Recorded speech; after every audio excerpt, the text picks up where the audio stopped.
Muchas gracias, Marta, por el exhaustivo repaso. Nos acompaña Rubén Pérez, que es secretario de Estado de Infancia y Juventud. Muy buenas noches. ¿Qué tal? Buenas noches.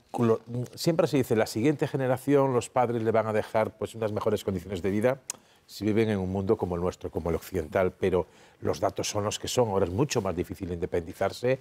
¿Cómo se ha llegado a esta situación y si nos hemos dado demasiado tarde cuenta de la gravedad de lo que está pasando? Bueno, para nosotros este observatorio lleva muchos años funcionando, con lo cual las alertas ya existían y creo que indicadores sobre lo que estaba significando los incrementos de los precios de la vivienda y la inexistencia de vivienda pública o de vivienda con algún tipo de protección público, incluso parques públicos de vivienda, independientemente que las condiciones laborales mejoraran, que los convenios colectivos incrementaran, sobre todo en salarios y en ámbitos donde hay muchos jóvenes, pues teníamos que haber puesto medidas seguramente mucho antes. ¿Quiénes son los responsables? Bueno, obviamente eso hay la responsabilidad de todas las administraciones que tenían, por ejemplo, competencia en materia de promoción de vivienda pública. No solo las comunidades autónomas, también los ayuntamientos en aquellos ámbitos urbanísticos que muchas veces se desarrollaban y obviamente los sucesivos gobiernos que se han olvidado de la parte pública de la vivienda, que para nosotros es la esencial. vivienda es lo capital, es decir, los chavales, por así decirlo, los jóvenes, incluso con un empleo, lo de la hipoteca ya ni lo piensan. Lo del alquiler está muy compartido, pero vemos muchos casos de chavales, de jóvenes, mejor dicho que chavales ya, profesionales que empiezan a trabajar, que les da para alquilar compartiendo 2 o 3 habitaciones en la misma. Esto empieza a ser normal. Sí, Así es imposible hacer cualquier plan de vida. Es una realidad. Hoy en la propia presentación de este informe del Consejo de Juventud de España estábamos 2 nuevos ministerios, el Ministerio de Juventud e Infancia, el de Vivienda, y precisamente el análisis era coincidente en lo que se ha mejorado con la reforma laboral y con cuestiones que tienen que ver con el empleo juvenil. Hemos bajado muchísimo la tasa de empleo juvenil, que llegó a estar por encima del 50%, pero eso nos da un factor de lo que estamos construyendo. Aumentan los salarios de los jóvenes, pero la suma del precio medio de la vivienda, que el propio informe pone en los 940 y pico euros, más los consumos habituales de vivienda, están muy por encima de lo que es el salario medio de los jóvenes, con lo cual falta dinero incluso a nivel mensual para poder suscribir vivienda. Y eso es el 100% del gasto hoy en día de un joven, que lo que está haciendo muchas veces es irse a los alquileres compartidos, no como opción, sino como última necesidad. ¿Qué es mejor, vivienda pública para alquiler o vivienda pública para compra? O las dos, pero ¿cuál debería ser más notable? Nosotros coincidimos con el análisis que hace el Ministerio de Vivienda y hoy hablábamos con el secretario de Estado. La Ley de Vivienda introduce algunos elementos interesantes en lo que tiene que ser pues, las promociones privadas y el porcentaje de vivienda con algún tipo de protección, y dentro de ese ámbito la creación de parques públicos de vivienda que introducía por lo menos en una manera inicial la Ley de Vivienda. Creo que la Ley de Vivienda establece ese criterio. Los jóvenes eligen alquiler, es una cosa bastante habitual en el conjunto de la Unión Europea, y creemos que hoy en día los parques públicos de vivienda, que funcionan de manera natural en la mayor parte y suele ser la primera vivienda que eligen los jóvenes, luego tienen proyectos de vida, tienen hijos y eligen otra opción. Pero sí que los parques públicos en muchos ayuntamientos europeos funcionan como elemento precisamente para contrarrestar el efecto de la turistificación de las ciudades, que está incrementando de una manera terrible los precios de los alquileres, y eso es general en toda Europa. Eso es otra de las cuestiones. Y otra añadida son estas tasas donde se retrasa cada vez, veíamos antes en el informe, cerca de 3-4 años de diferencia, que en estas edades es tremendo, entre España y la media de la Unión Europea, de emancipación de su casa de los jóvenes. Es una diferencia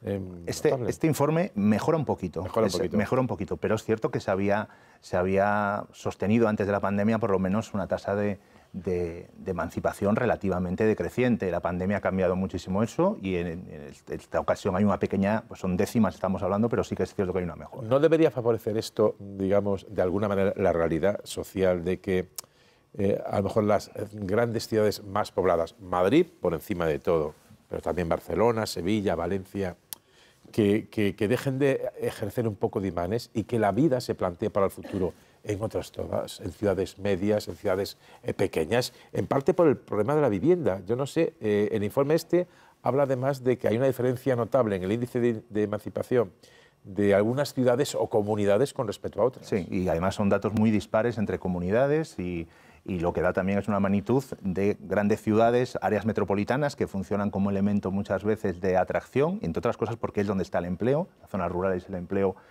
juvenil muchas veces es en unos índices incluso menores, ya no es el sector agrario incluso aquel que era capaz de captar a una parte sensible. Yo vengo de Galicia, donde muchas veces fue un sector, el sector agrario y el sector primario, atrayente de ese tipo de actividades. Nosotros creemos que, por ejemplo, y como Ministerio lo queríamos trabajar, hay elementos de diversificación también de la opción de los jóvenes a vivir. Se puede perfectamente vivir en el rural y entramos también en la política de comunicaciones, en la política de transportes, pero desde luego sí que cuando hablamos de un gran proyecto de país para conseguir que haya proyectos de vida de los jóvenes, tenemos que interactuar todos los ministerios enlineados sobre todo en esas cuestiones que permiten sacar de las ciudades la presión. No sé si después alguno de los miembros de la mesa quiere hacer una pregunta. Por mi parte, una última cuestión. Estamos hablando de proyectos de vida. Estamos hablando de la emancipación. Si ya a veces es difícil vivir con tus padres hasta ciertas edades, si tienes algún plan de pareja o plan de tener hijos, ni te cuento. Si te quieres emancipar y vas a una casa para compartir como de estudiante un piso de 4 habitaciones con 4 parejas o con 4 compañeros, muchísimo más difícil. En todas las ecuaciones, de esto es lo que estamos hablando, entra también la natalidad. Digamos que estos son barreras, esta situación de la que estamos hablando es una barrera evidente para que cualquier chaval evidentemente ya no se plantea lo de la vivienda de compra, lo del alquiler veremos, pero lo de tener hijos es que es otra barrera más. Para nosotros el dato demoledor de que hoy en día un joven dedique la mayor parte de su tiempo a que su salario recién cobrado a principio, los que tienen salario, ese salario recién cobrado a principio de mes, se vaya simplemente en lo que son los accesos a la vivienda y el consumo, limita cualquier tipo de proyecto vital. Hablamos de hijos, pero hablamos de ocio, hablamos de viajar, hablamos de cosas que durante muchos años a muchas generaciones han significado una mejora con respecto pues, a la generación de sus padres. Nosotros pudimos viajar, pudimos estudiar fuera y creemos que eso es un factor muy limitante que debemos de acometer de manera inmediata. Una pregunta, no sé si alguien de Cristina quiere comentar algo. Yo quería detenerme en los índices de desempleo juvenil, porque aunque se dice que están mejorando nuestros índices, no entiendo cuál es el motivo de que España... Bueno, España tiene un problema estructural de desempleo e incluso en momentos de expansión económica siempre hemos tenido más desempleo que el resto de los países de la Unión. Pero ¿por qué especialmente el desempleo en España se ceba en la gente más joven? Bueno, se cebó de una manera tremenda, en el 50%. Fuimos cola de Europa en desempleo Pero seguimos juvenil. siendo, ¿no? Pero seguimos siendo con una bajada que ronda el 20 y pico %, y lo cual es significativo.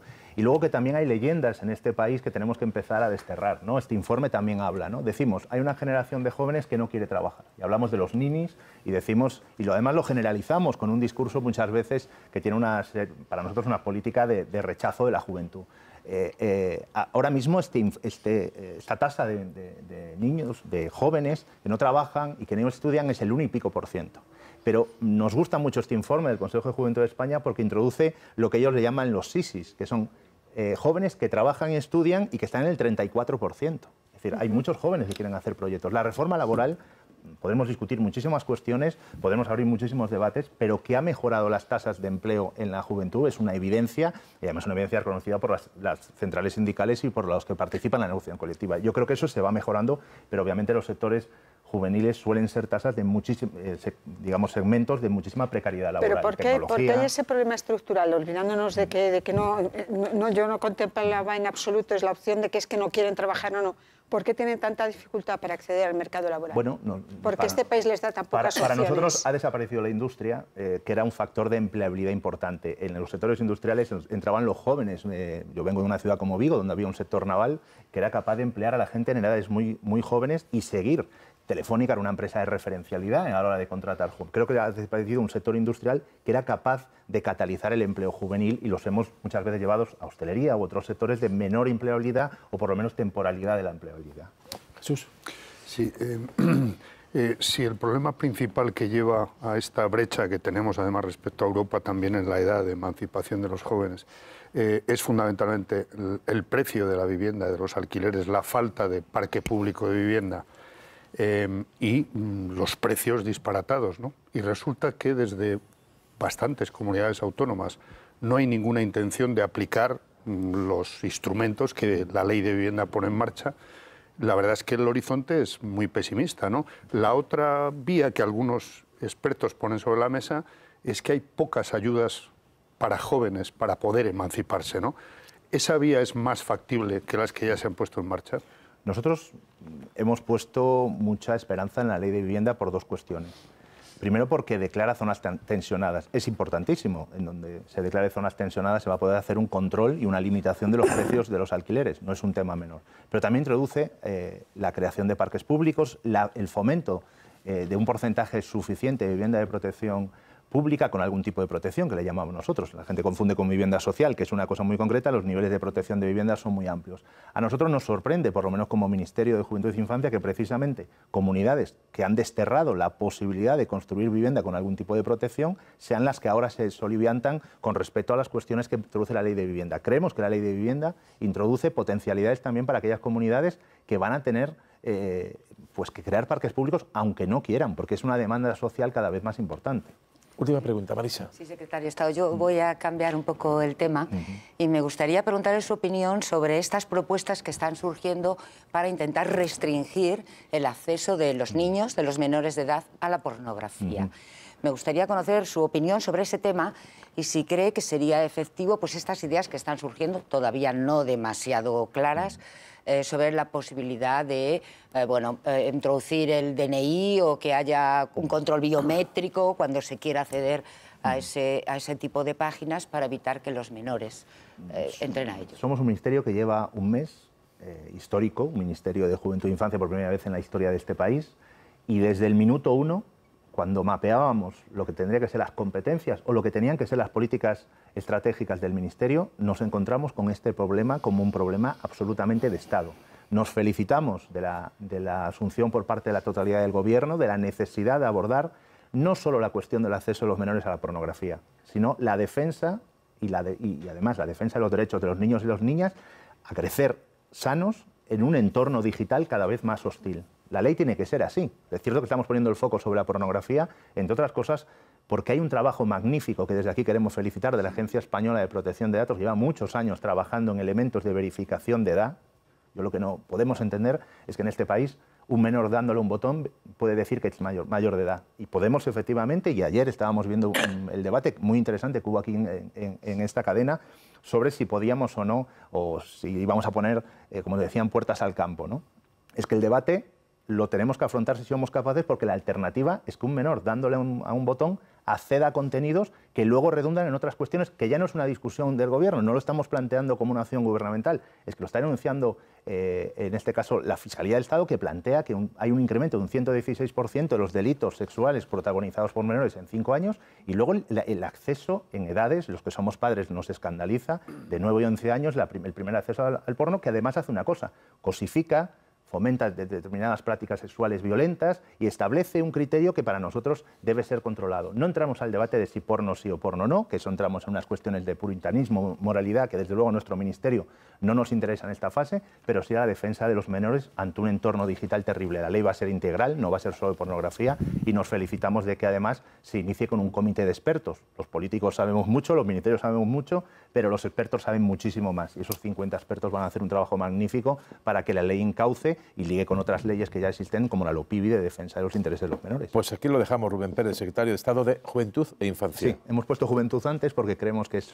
interesante las políticas que podemos desarrollar de manera inmediata. Pues aquí lo dejamos. Muchísimas gracias y muy buena noche. Muchísimas gracias.